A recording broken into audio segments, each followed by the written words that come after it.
all from the health tech space. Hi everyone, welcome again to VCTV. I would like you to do a short introduction about yourself, like which company you represent, what work you're doing in the space to start off with. First, I'd like to go with Shamir.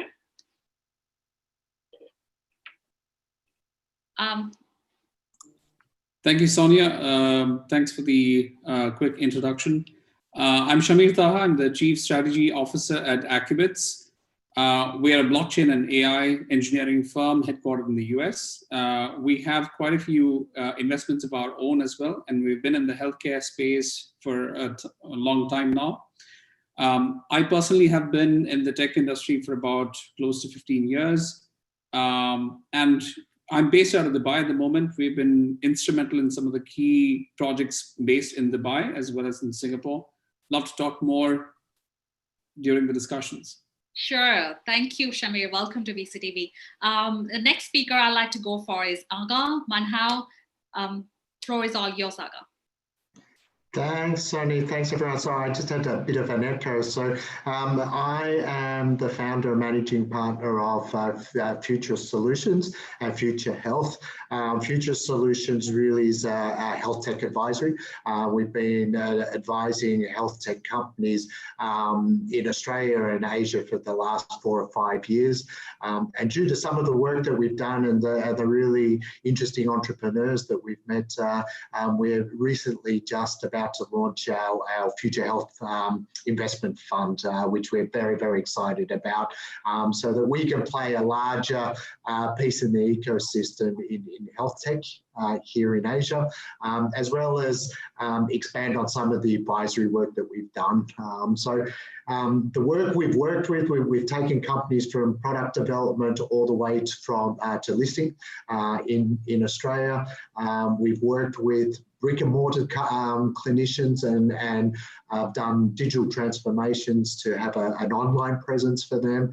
We've done a lot of product design and we've worked in a number of diseases. We've done cardiovascular disease, we've done diabetes, with the purpose of really doing digital transformations for startups to play a bigger part. So very excited to be here tonight. Thank you, Sonny, for inviting us, and look forward to the discussion. Thank you, Aga. Welcome again. So the next speaker we have is Henry. Over to you. I'd like to start the short introduction, even though I know quite a bit about you already.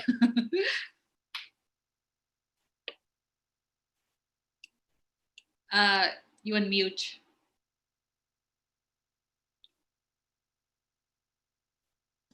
Okay, sorry about that. I thought someone had to unmute me on my side here.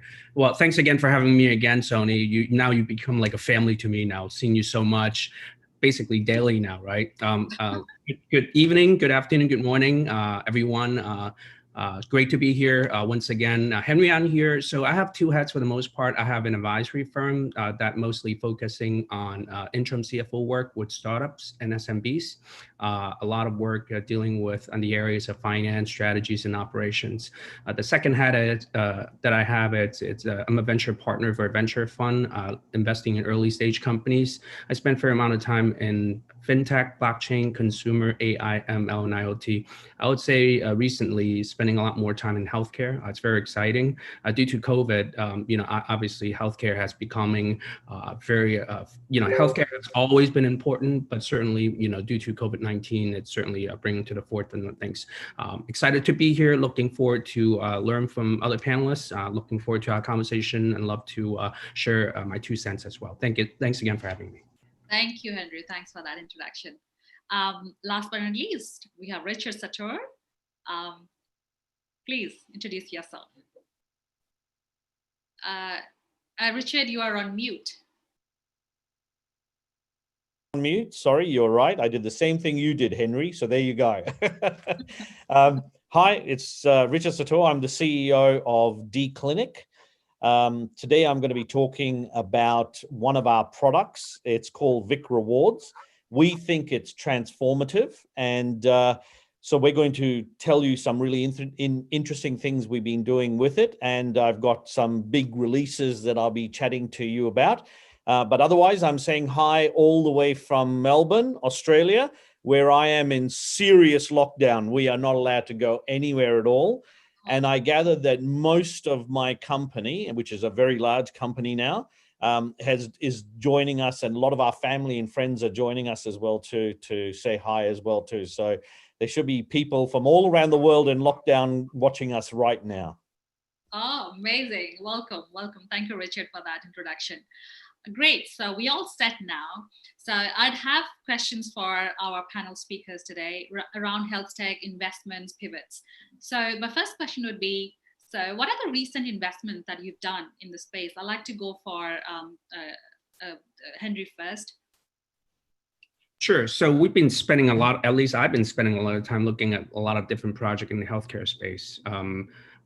One of which I've been sort of in advanced stage. We haven't pulled the trigger yet. It's essentially measuring, it's somewhat like a telemedicine. It's a device that can clip to a mask that it can measure the airflows, whether it's inhale and exhale.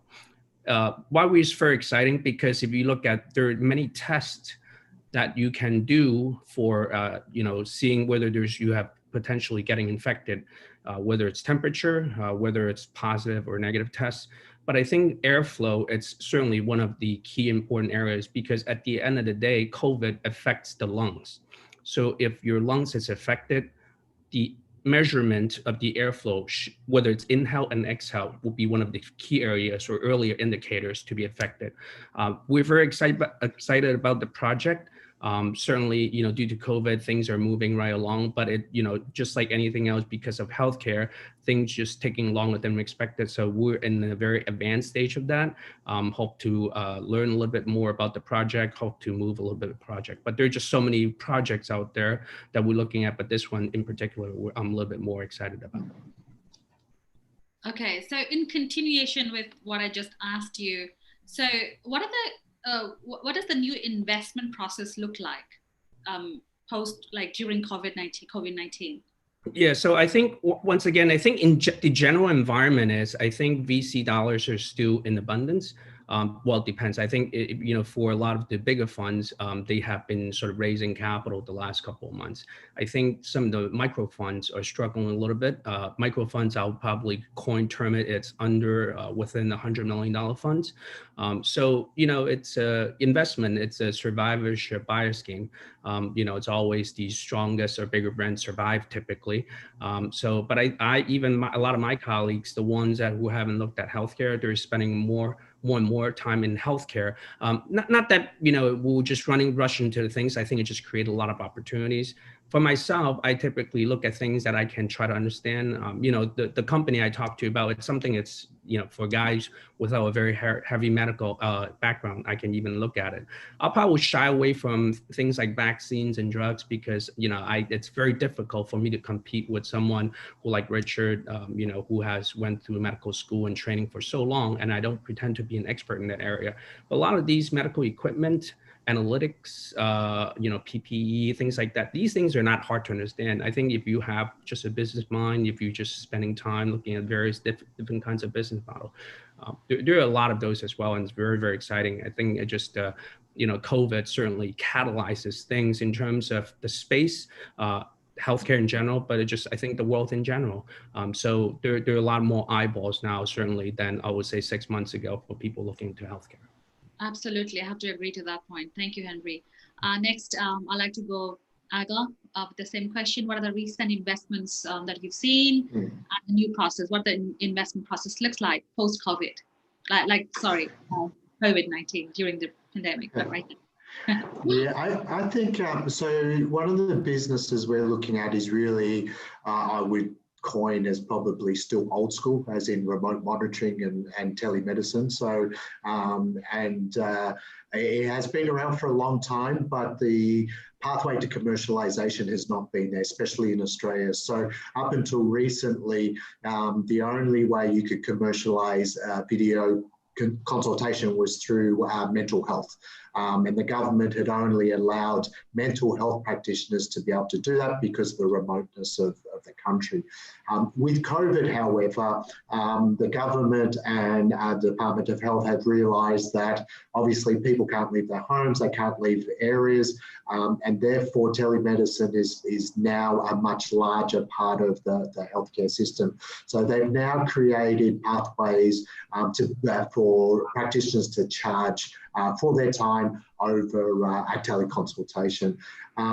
The reason we are in this space is obviously it's my background in terms of the company that I built and listed, but also we believe that remote monitoring is also plays a key part to patient care for a number of reasons, not just for COVID, but sustainability and scalability of the healthcare system all around Asia. So we are working with one particular company to see how we can expand their telehealth offering, and that includes more biometric measurements so that a practitioner can have all of that in front of them when they're meeting with them. So that could be from blood pressure to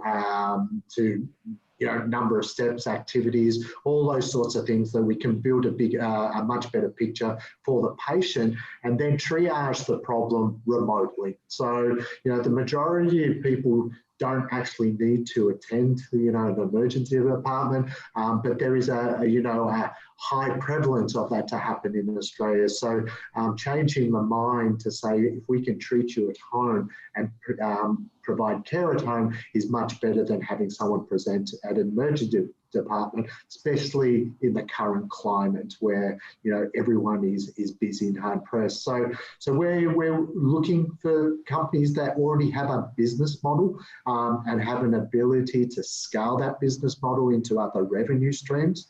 I think Henry is right. In this part of the world, there still is an abundance of investment money, and fortunately or unfortunately, health tech has been one of those places where people are looking at as a way of obviously an ROI on their investment.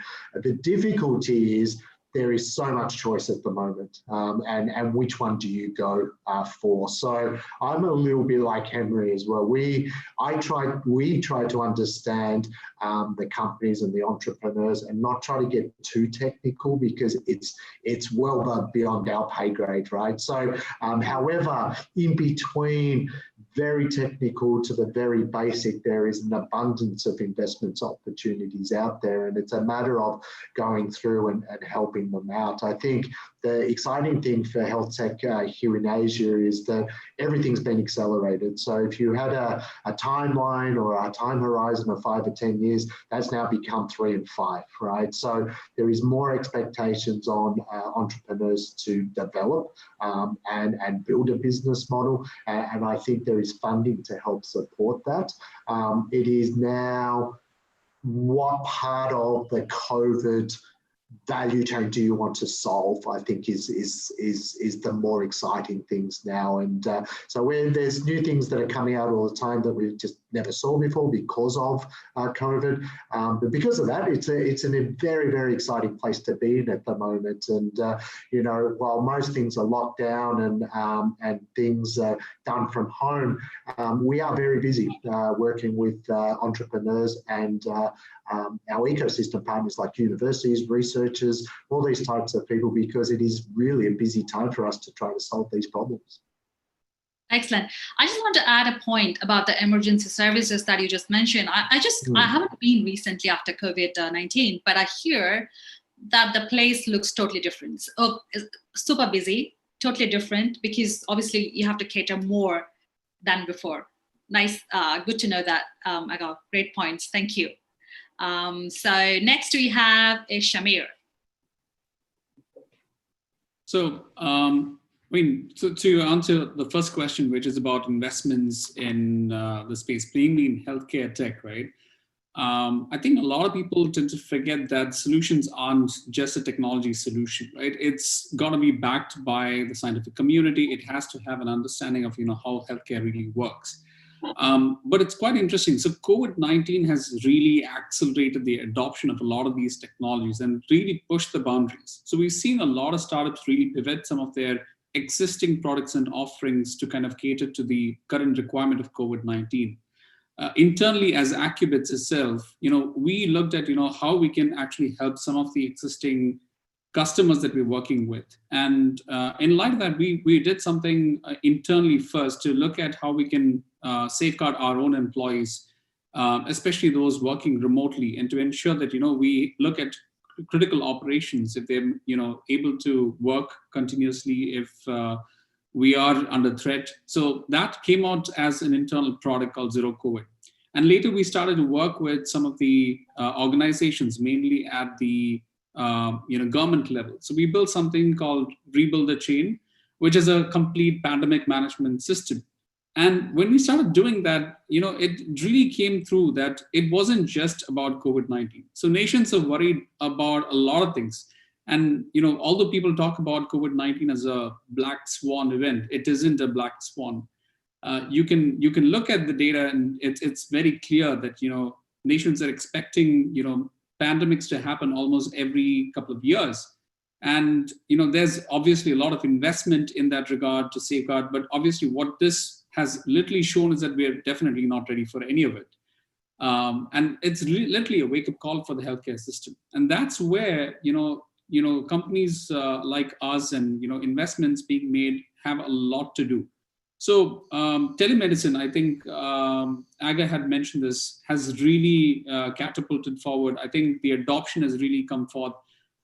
Newer business models we're seeing today, especially with doctors, so there's an interesting project that we know of where we're basically capitalizing on home doctors, so a lot of female doctors, especially if you look at Pakistan, are currently at home and not really practicing.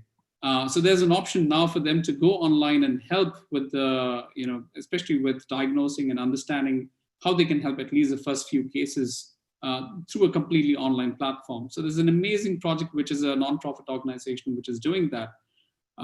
There are other aspects of drug research as well, which is happening now. So we have a separate wing of Accubits, which is basically looking at advanced research, mainly on biological semiconductor research and some of the other stuff that we do. So interestingly, when this happened, we had to kind of reach out to a couple of practitioners in this space, mainly epidemiologists and virologists, to look at how we can help them from a technology perspective. So that's how we got into a potential molecule identification that's completely open sourced. And out of that is when we started looking at all of these other ingredients. So, when we started building this Rebuild the Chain, we looked at the entire spectrum of, where in the value chain does, a technology solution actually help, right? So there are a lot of other third-party components that would basically fit into it. And these are the investment areas that we are potentially interested in.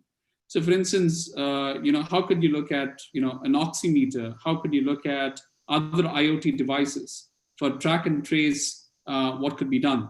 So there are various components that we've looked at from a pandemic management perspective, going beyond just contact tracing, exposure and analysis, helping with quarantine management. And there's definitely areas for newer companies, newer startups to actually contribute. So this pandemic management system that you just spoke about, so where did you launch this? I mean, is it already in operational?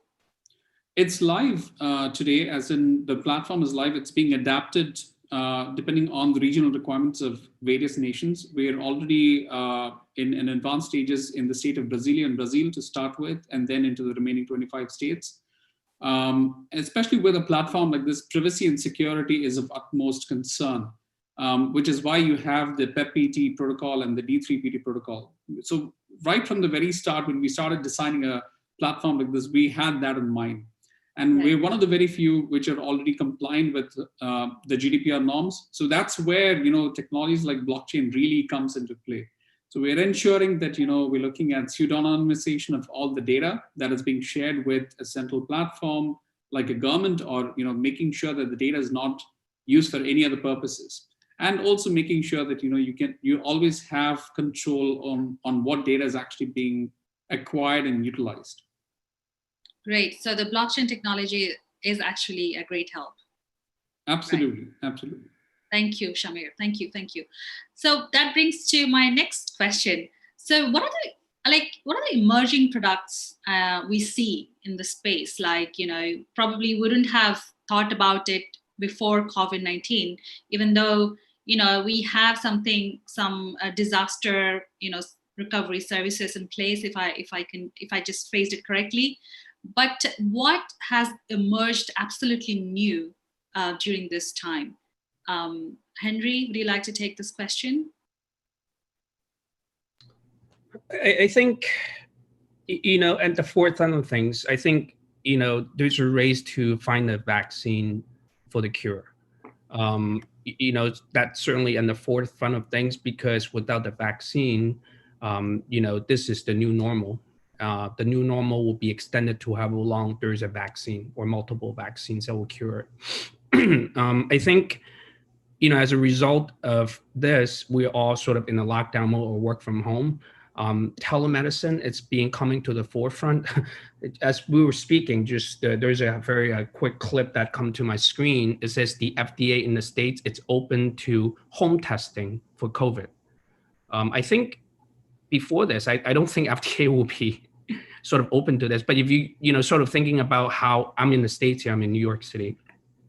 Certainly, we were the epicenter of COVID-19 a few months ago, a lot better now. I think the governor here, Governor Cuomo, have done a wonderful job in terms of controlling the pandemics here in New York. But if you look at other parts of the country here, in particular, Florida, Texas, California, just to name a few, I mean, the numbers are just mind-boggling. And, when we think about telemedicine, that actually it's being bringing to the forefront of things also, because it's just simpler. I'll give you one very, very simple example. It's somewhat related question, but it's not. My mom, who hasn't seen a doctor for a while, she recently had her physical because things were opening back up. And after the physical, the doctor told her that you don't have to come in for the second visit, which is just getting the reports. I think something like this, it's not going to be a common practice prior to COVID, because now the doctor want to make sure that the patients would be sort of keeping social distance. They don't want to have too many people at the clinics or hospital. So, my mom had her sort of 15 or 20 minutes going over the reports at home with FaceTime with the doctor. When she was finished, she was like, wow, this is awesome. She said, I saved myself, a couple hours of time in terms of commuting. I saved myself a little bit of money from transportation. I love it. I'm loving it. So my mom, it's more at an advanced stage, and even she gets it. So I think, once again, COVID, I mean, we've been saying this, I've been saying this for a long time. You've been saying it, everyone's been saying it. I think it just catalyzes how certain things are being done for hundreds, if not thousands of years. So it's very, very fascinating how we're changing human behavior as a result. Things that are kind of simple that can't be practiced before, but it wasn't an acceptable practice. Now it's just becoming a norm. So it just across the board, a lot of interesting things are happening. People are experimenting, and then people are loving it as a result. So it's kind of interesting how, it takes one event as such, changing how we live for most of us, in some ways for better in that sense. So it's really interesting how we human, we act to certain things and in our society. Great. I mean, I really like that, like having a second consultation remotely, who would have thought about it pre-COVID? Yeah, so I'm going to just a quick follow-up, and it's like kind of silly and crazy, right? So she was telling me, like, why did I for so many years have to go back for a second visit when I have to travel for a couple hours back and forth? Sometimes, I call it frictional time, just waiting for transportation. When you go to the clinic, sometimes you have to wait a little bit. There's a logjam in the office. Then you got to come back. Sometimes that appointment, you travel for so long, and then you wait for so long, you see the doctor for 15, 20 minutes. As something as simple, you can see it at home. So something as simple as such, may not be a common practice. Maybe the doctor would not be compensated, from the healthcare system. But now it's like becoming a common practice. So once again, unfortunately, the COVID, it's not a good event that we have, but at the same time, we talked about this yesterday. There are actually a lot of benefits that came out of it. I think if we can look for the goods that happen in this pandemics, whenever we finish with COVID, when we look at this, I shared this with you yesterday, 5-10 years ago. I don't think it has to take that long if COVID can be contained in a couple of years. I think we'll look back at this major event as serve as a major catalyst for many things that we'll be doing in the future. Totally agree with you. Totally. Thank you, Henry. Although, with the same question, what are the emerging models, products, all during this time? I think the big thing that is being front and center is our healthcare systems cannot continue the way they are. We've known this. In Australia, it's unsustainable. I think a report was done a couple of years ago that the quality of healthcare remained the same for 10 years, but the cost to deliver that was 10 times that. And we can't continue that. And in the current climate where the hospital beds are quite scarce and everyone is under pressure to do more. I think we've now realised how fragile our system is. And the one thing that can really fix this is technology. And I think this will allow us to have a much broader and deeper conversation about how technology can basically change the way we deliver healthcare around the world. We've used technology in every other industry, to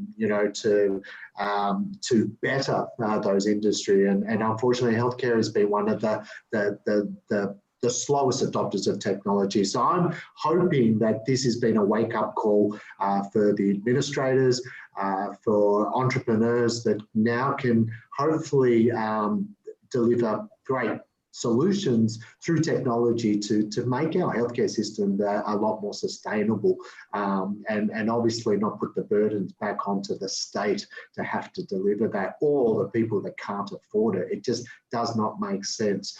The one thing we don't talk about in this at the moment is healthcare affordability and availability to third world countries, right? So this is one of these things that, out of mind, out of sight, I think is crazy. We need to do more to be able to help people in these places.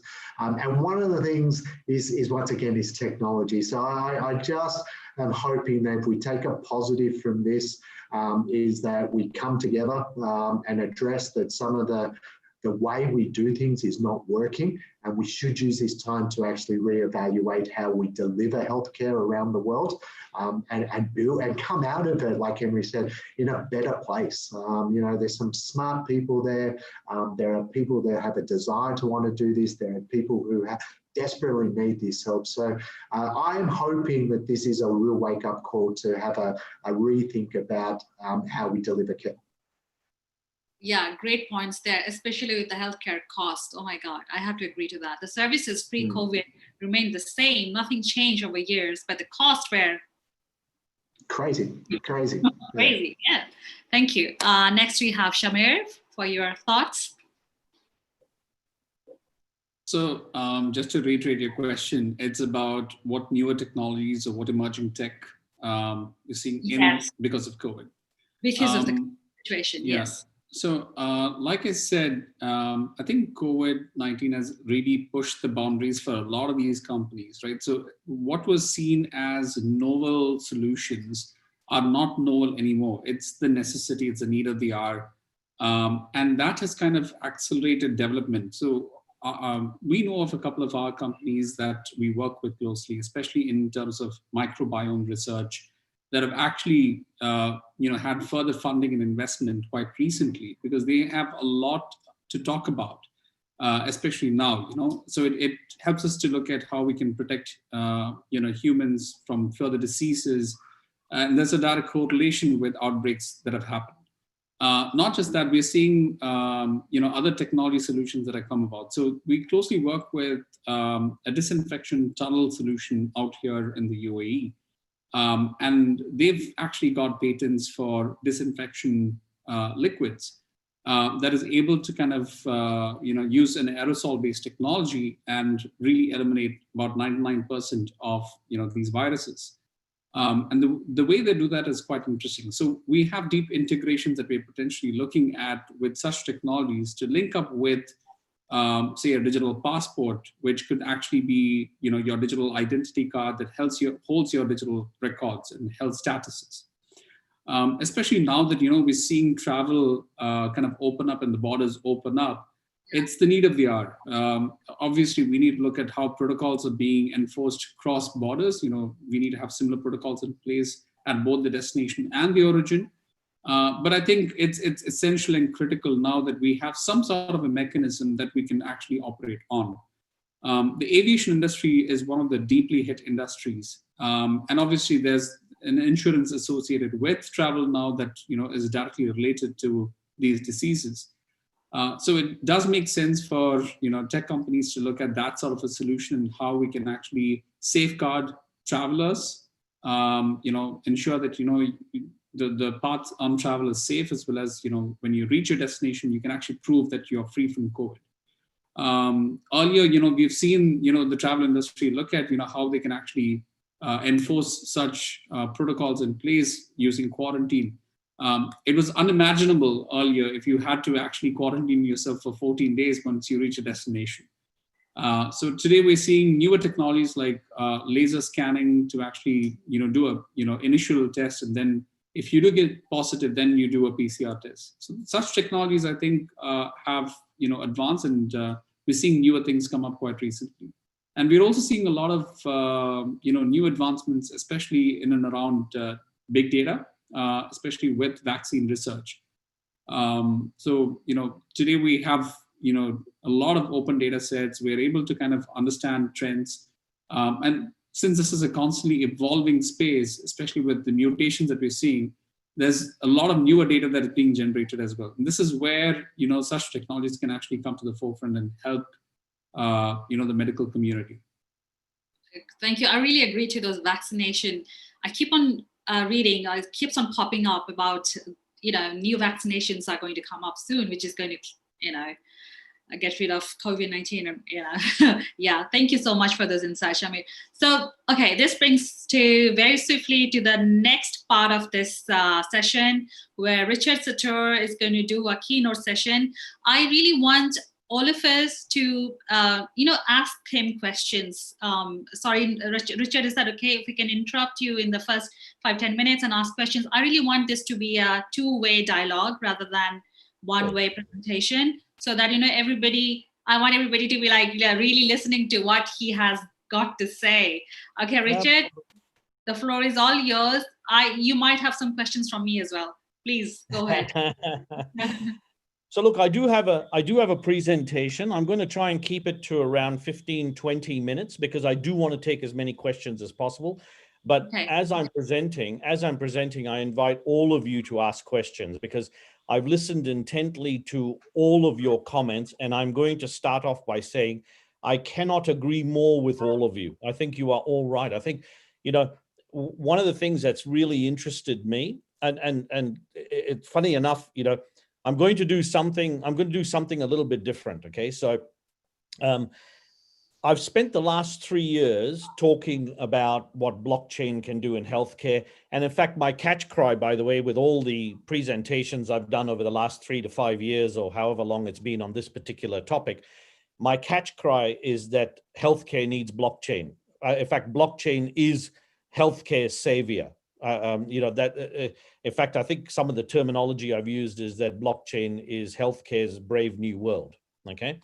And you are right. COVID has accelerated all of these things. COVID has created an environment where now anything is possible. Anything is possible because we know so little. What COVID has done is this little virus has suddenly brought about this absence of knowledge. And so now we have all of these companies and all of these people who are very smart companies and very smart people now starting to have a look at, well, what do we do next? How do we find this vaccine? How do we, and in the term that we can't find a vaccine, how do we create an environment where economies can still thrive, where, governments are not going under, where people can still associate with each other? We talked a little bit about mental health. One of the comments was around mental health in Australia and telemedicine being used for that initially. The reality is that I think we're going to be plagued with really substantial mental health problems through this COVID virus, where people are being isolated. And so I think we've got a whole stack of things. One of the things that people don't realize, and by the way, this is not scaremongering, but one of the things that people don't realize is that the last time we found a vaccine, the fastest we've ever come to a vaccine was, I think, and someone in the panel can correct me here if I'm wrong, and right off the top of my head, it might have been polio, I think, and that vaccine took 5.5 years.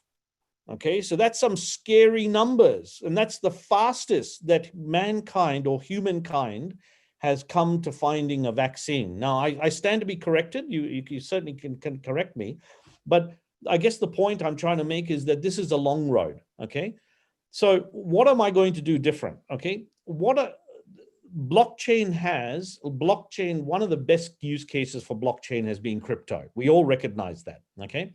Then we went through this period where we separated the blockchain from crypto. We wanted blockchain to sit as its own technology because it had so much to offer, and crypto was this other thing that we didn't quite understand, but it kind of did really well, then it didn't do well, then it did really well, then it went up, then it went down. And so what I want to do today is I want to bring them back together again. I want to bridge the gap again, because I think, and this is now my, in the last year, this is what I've been professing at the conferences that I've gone to and spoken to, is that I think healthcare is the perfect use case for for crypto. I think, and the reason I say that is because if you really want transformative healthcare, if you really want healthcare to be so different and so transformative and so connected to the consumer, then crypto is a beautiful way of bringing it, because by using crypto to reward consumers, you actually bring them back to what is necessary for their own healthcare. And so what I want to do today is I want to talk a little bit about how we bring that nexus. How do we break that nexus? How do we bring it back together? Because bringing it back together is actually good. In the healthcare space, it's particularly good, as a matter of fact. So that's what I'm going to talk a little bit about. So Sonny, can I just quickly share my screen? Is that all right? Yeah, of course. Okay, so I'm going to share my screen. Just let me know if I've shared it properly. Yes. Okay, so good. Yes. Okay. Yeah. So look, I at the moment, so first of all, I represent two companies. And when I say two companies, I mean D-Clinic is the company and Vic Rewards is the product. All right. So Vic Rewards is a product of D-Clinic. D-Clinic is a blockchain company. It's a healthcare blockchain company. Okay. Yeah. So why Vic Rewards? And as I said, I'm going to try and bring this together. Okay. So why now am I doing a big presentation around Vic Rewards? Well, D-Clinic has already been in the space of clinical development for 30 plus years for most of our staff. And by the way, for the, I was counting the number of people we have in D-Clinic, okay, that are associated to and work for D-Clinic, and it's actually over 90 people. And we are based out of Singapore with offices in Australia, in India, et cetera, et cetera. So we've been here doing this, and funnily enough, we've done a lot of this in Australia as well too. In fact, a lot of the team is Australian, and a lot of the development that's been going on in Australia, we've actually had our touch points with people from our company. So our company is an established company around clinical systems, around building clinical systems. And what we're really good at is behaving properly. In other words, we build with standards, because we recognize all the things that you gentlemen talked about, security. One of the biggest problems with blockchain is poor when it comes to big data. So how do you solve that problem, for example? Now, we believe we have. So around security. Well, security could mean anything from Brazil to the US to Singapore to what does that mean? And then you've got regulatory, you've got consent models, etc. So the things that DClinic has been working on is very much in that area. So DClinic has built something called a private healthcare blockchain. But when we built it, we came to this conclusion there was a piece of the puzzle missing. And the piece of the puzzle that was missing was in fact this thing called Vic Rewards, which is what we're launching today. Not launching, sorry, we've launched it already, but what I want to talk today about, okay? So how do we engage with consumers? How do we, and by the way, you'll hear me use the word consumer, because for me, a consumer is only sometimes a patient, but we are all consumers of healthcare for our entire lives. We are always purchasing products and services in the healthcare space, regardless of whether we are well or not, or whether we're sick or not. So patient status is only moments in time. Now, some of those moments could be very long as we get more elderly and so forth, but the fact of the matter is we are consumers, okay? And so why Vic Rewards? What's the purpose of Vic Rewards, okay? So there are two things that I know. There are two things, and by the way, as I say this, feel free to ask me questions. If you disagree, I'm more than happy for the debate as well too. But there are two things that I know, okay? The first thing I know is that you are a consumer of healthcare products for your life. You will consume for the rest of your life, okay? The other thing I know is that you are only going to be a patient in moments of time. So whenever we think of healthcare, we shouldn't be thinking about that telemedicine consult as being that's healthcare. That's not healthcare. That's a moment in time that adds to your record, adds to your personal data, your personal healthcare data. And we need to start thinking more than that. We need to start thinking about our lifetimes as being consumers of this healthcare, of this thing called healthcare. So for me, what does healthcare actually mean, right? And interestingly, interestingly, all the speakers talked a little bit about this, you know. In fact, you talked about, Henry, you talked about your mother, right? They are all part of our healthcare. For me, healthcare is not about one interaction, it's about all interactions. For example, I believe, and when I say I'm now referring to my whole company, we believe that healthcare is also a part of your interactions with your own family. Your family can help you through your healthcare. If your family, for example, are part of your, your drive to do some walking, when you're actually allowed out during COVID times, I mean. But for example, if they are part of that journey, if they are part of the acceleration to your wellness and your vitality, then they become part of your healthcare plan. So for me, and for our company, it's about the holistic approach of healthcare. It's not about any one interaction, it's about all interactions. But when you start talking about interactions like these are complex. You know, if we talk just about x-rays, for example, that's huge data. You know, how do you cater for things like that and so forth? If we're talking about, you know, if we're talking about just simple interactions, well, the number of those interactions could be so frequent that builds up to be big data. And then, of course, we never ever talk about the fact that patients can actually contribute to their own healthcare through things like feedback forms. So there's things called PROMs and PREMs and so forth. The idea being is that you can contribute back by giving information back to your care team. You are contributing back to your own healthcare. So when you start to look at a model like this and start thinking about the patient at the center of a more holistic journey through healthcare, then you could start to ask the question, well, why are you not being rewarded for this? If I can, and this is where I said, I'm going to bridge the gap here, okay? I'm going to bring blockchain and crypto back together, okay? Why are you not earning from your healthcare? Why are you not earning from your healthcare? Because I think that if you earn from your healthcare, I think you will want to do things that generate wellness and vitality as part of your life. So it's interesting. I can't remember which speaker. I think it might have been you, Samir, but you talked about technology, you know, and you are right. Part of the, actually, I think you might have mentioned that technology is such a big driver at the moment. You are absolutely right. But I think technology coupled with human behavior is how you solve the problem of healthcare. Because you're right, governments are going to go bankrupt. Governments cannot keep funding healthcare systems the way they do now. They can't do it. They will go bankrupt.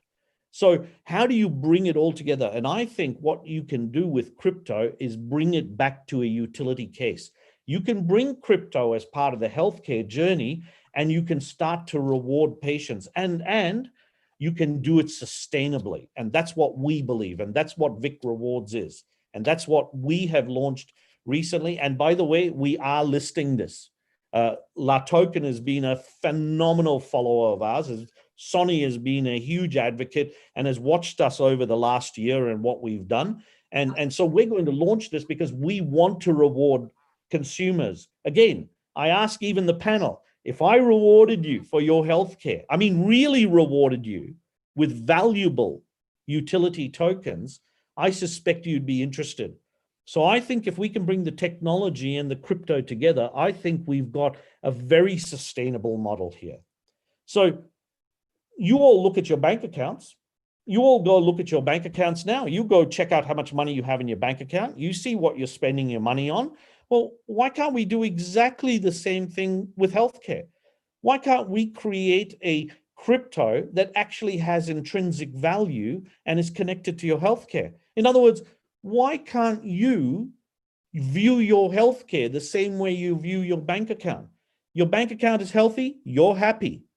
So if I can keep you interested in your healthcare, if we can keep you interested in your healthcare, then the chances are that you're going to have a journey that's going to bring you back to wellness, or you are going to have a palliative journey that is better than the one you would have had. So it could be either or. So our idea again is to reward the consumer. So do you want to earn from your own healthcare? I say definitely. Okay, but here's the interesting thing, right? It's not just me. We now have over 170,000 followers and it grows daily. When we launched this, we suddenly discovered that our videos, for example, are trending. Right? And by the way, I am being bullish about these numbers. Okay, it is a big sell because the reality is that consumers are sitting out there and they're saying, yeah, absolutely, this interests me. Why not?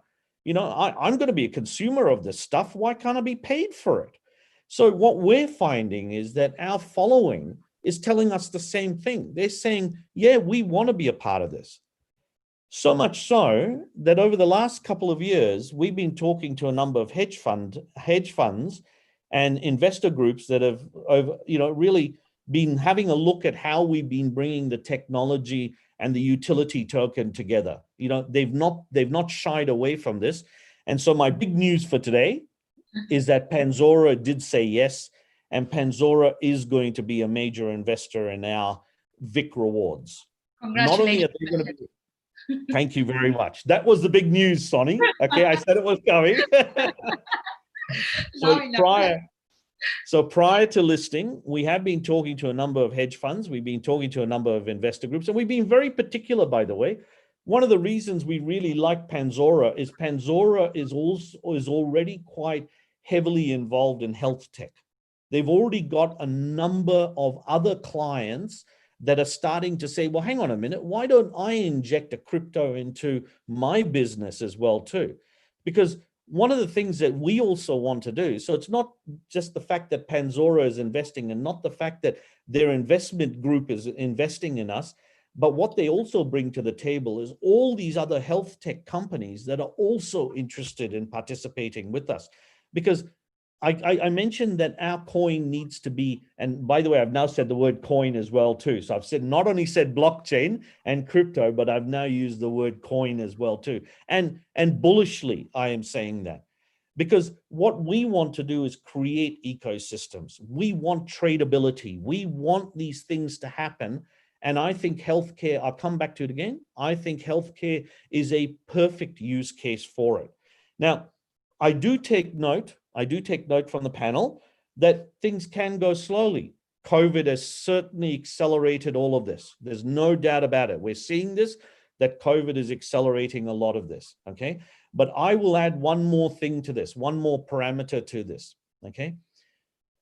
not only do we have to say it, not only is D-Clinic and Vic Rewards parading the fact that this is good, what we are also going to do is we're going to demonstrate it. We have to do both, because we can't sit on the side of just technology and then say, oh, we'll let other people kind of develop it or implement it and all that. We can't do that. What we've got to do is we've got to take both sides of it and say, you know what?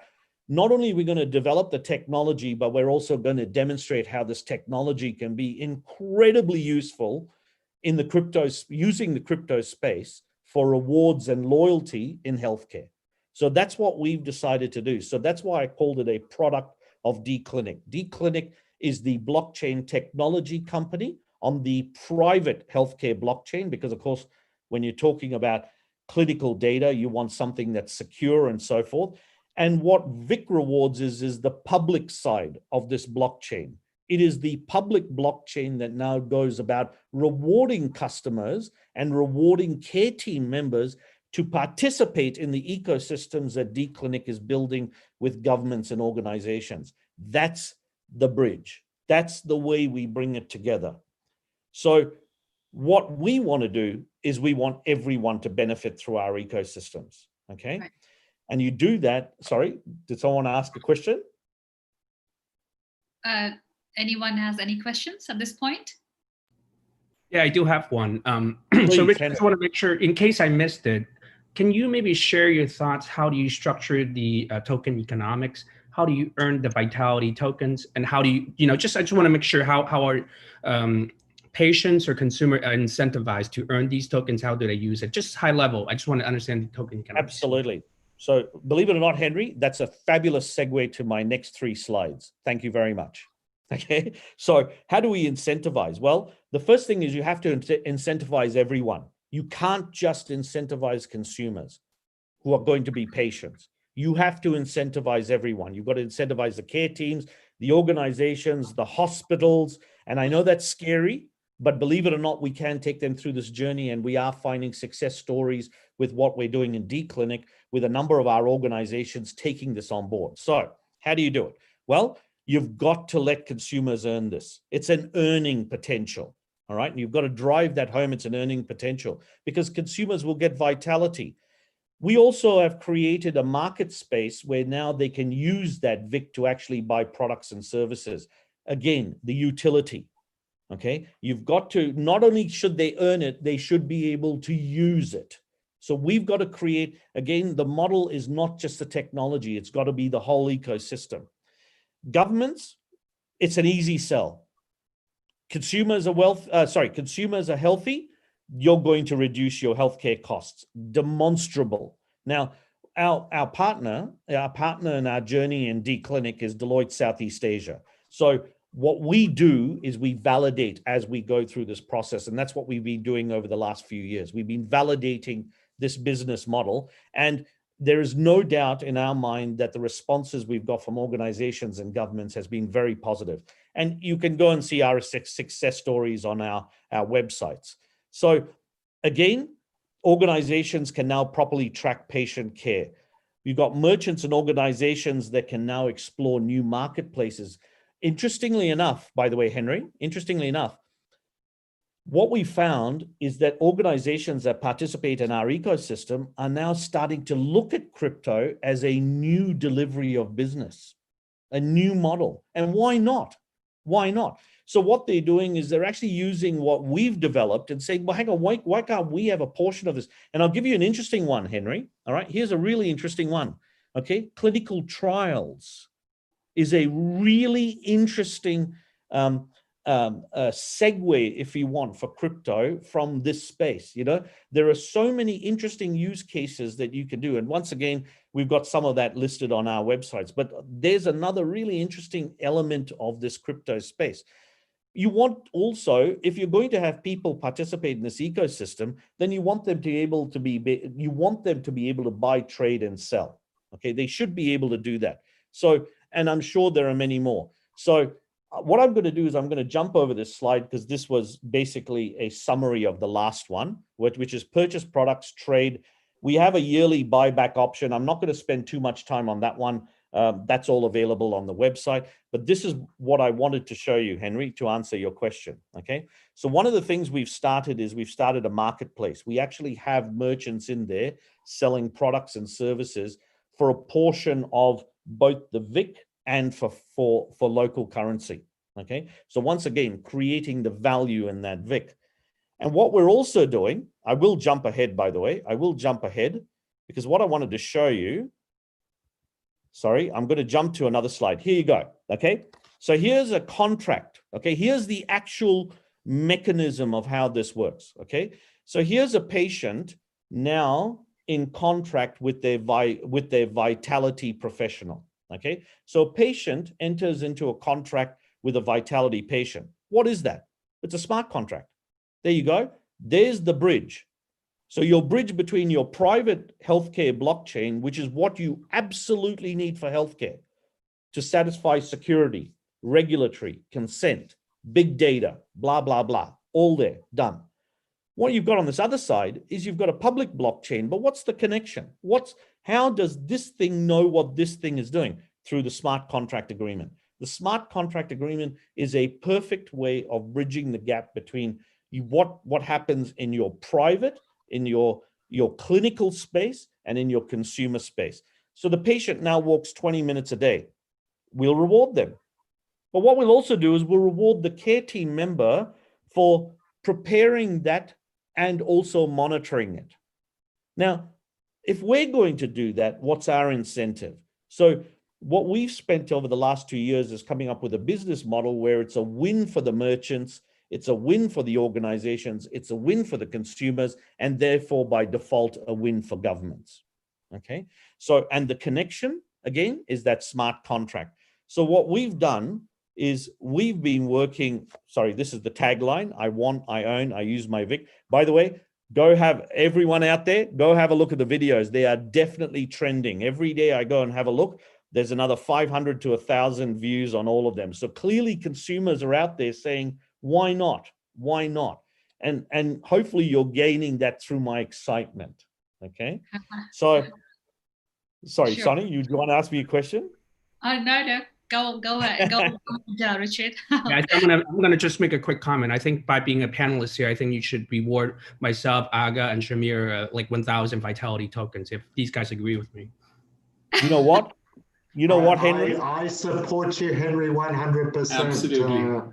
Aha, you see? Yeah. Gentlemen are awesome, you guys. Early adopters. That's right. I said, you know, if we can create value, right? Because, you know, the consumer out there, on a serious note, right? The consumer out there, you go to them and talk to them about blockchain. Go talk to them about blockchain. Most of them will look at you and go, what? I know the word because the word gets around a lot. I understand that. So how do we get them to participate in their own healthcare? Well, blockchain's the technology. We've got to incentivize them through their participation. Well, guess what? Participation, as far as I'm concerned, is one of the acronyms for blockchain anyway. So I think there is absolute reason and absolute business, and certainly, like I said, you know, for Panzora to come on board and be a major investor now, there is certainly absolute reason to bring the technology and the crypto together. So we are listening.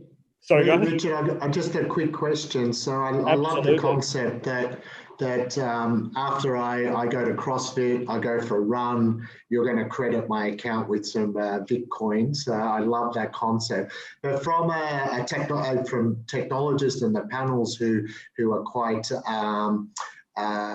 up to date with this, you know, with my experience within healthcare and aged care and that, the concept, how do you sell the concept to the end user?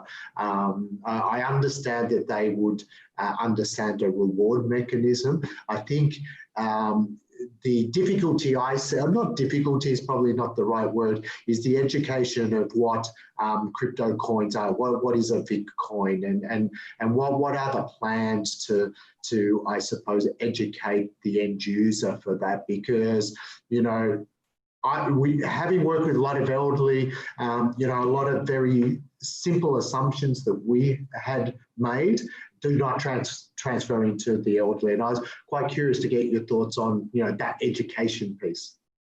That's a superb question. That's an absolutely superb question. Okay. Have you seen the adoption of banking apps? How quick everyone picks up a banking app and very quickly knows how much money is in their account. Why? Because it's valuable. It's valuable.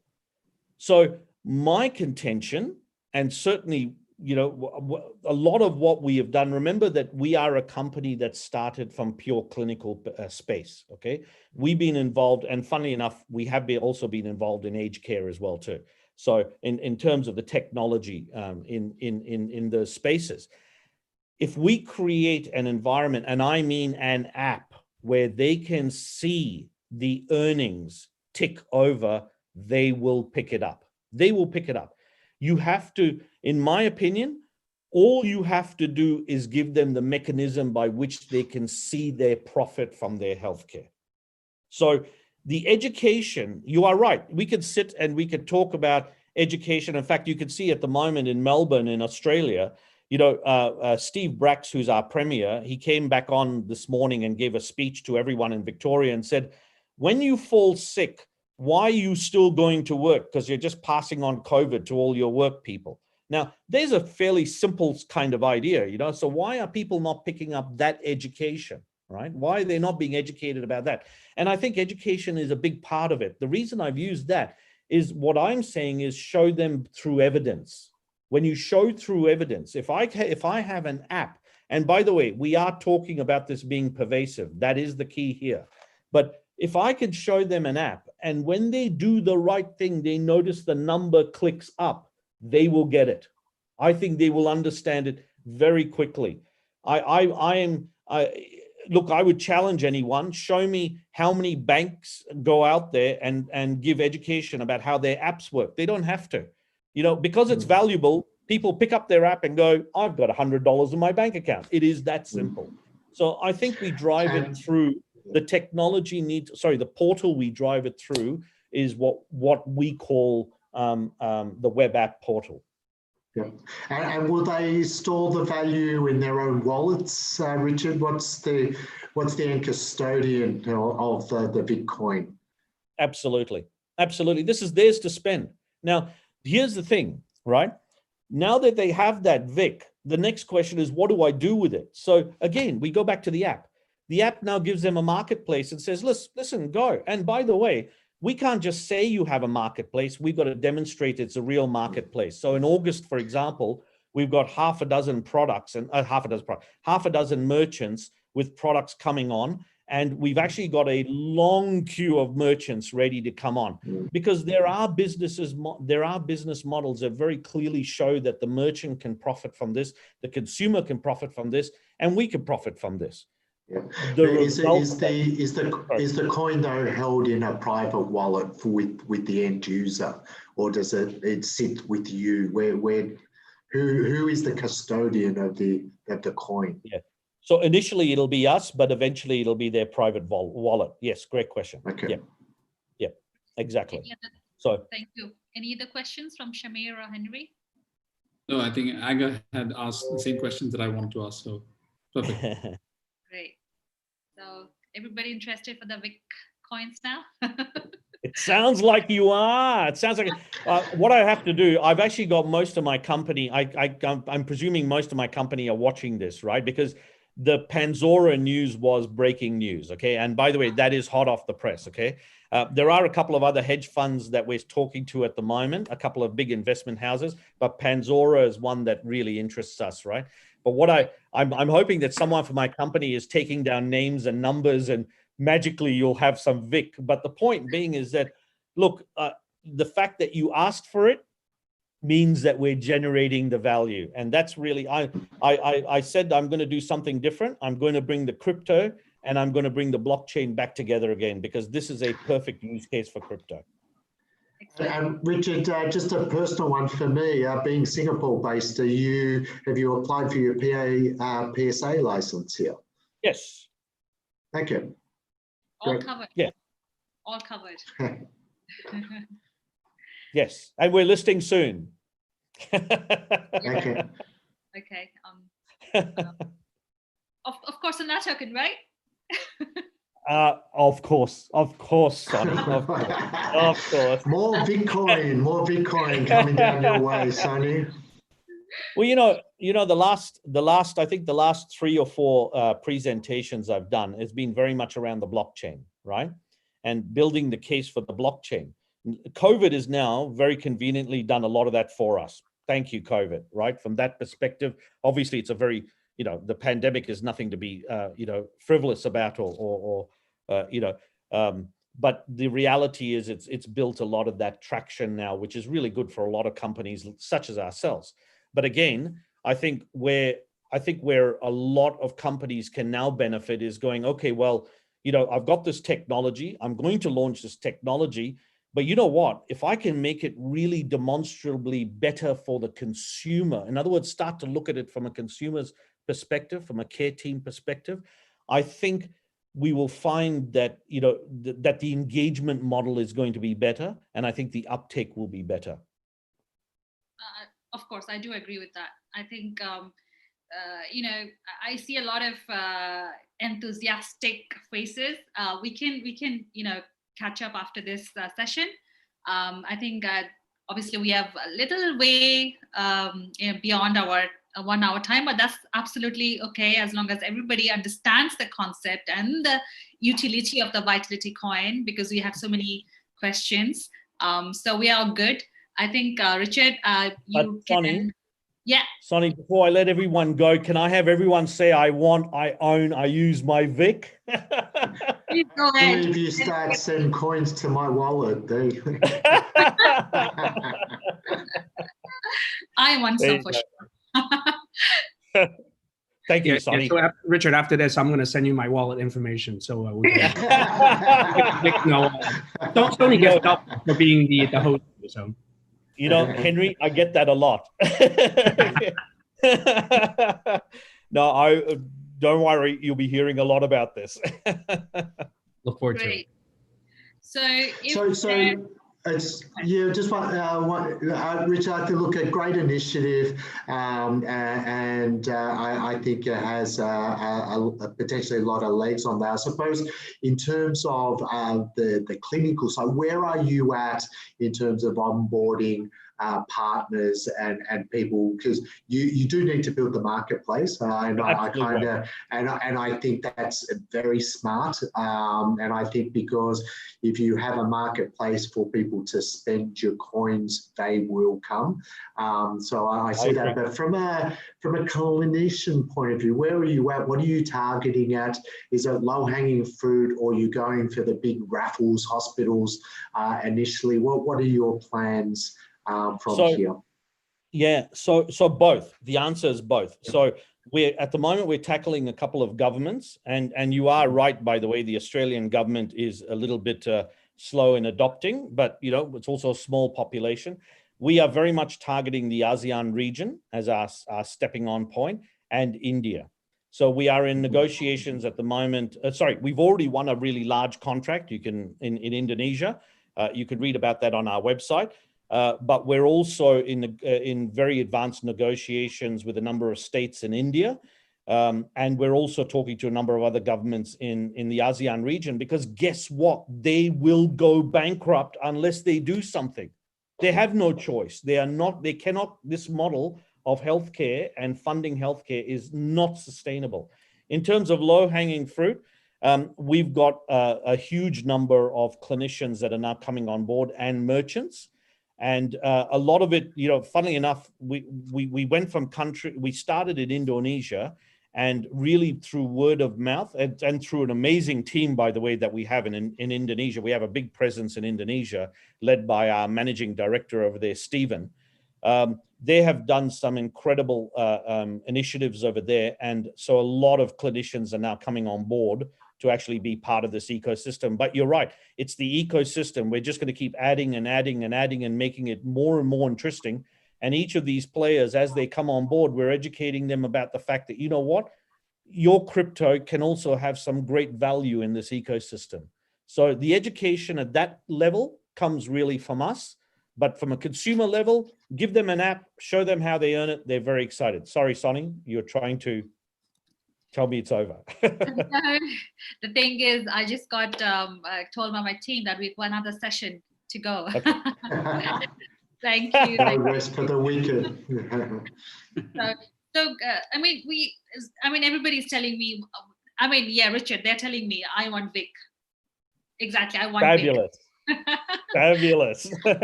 Well, they're Yeah. all going to get a chance to get Vic very soon on Great. LATOKEN. Of course. So thank you for amazing session today, Richard, introducing Vic rewards to us, and also announcing the big news that you had. And thank you, Aga, Shamir, and Henry, for your contribution to this panel. And Well, thank you for having us. Yeah, I hope Thank you very much. something to take back, and we can build relationship, like partnership with Richard after this, all of us. It's a great project, as you can see, and he's covered in terms of the PSA Act that I got asked and everything else. So yeah, thank you, and goodbye till we see each other for maybe another session. Thank you. Thanks, Sonny. Thanks, everyone. Bye. Thank Take you. care. Thanks, Bye, everyone. everyone. Take care. Bye, Bye, everyone.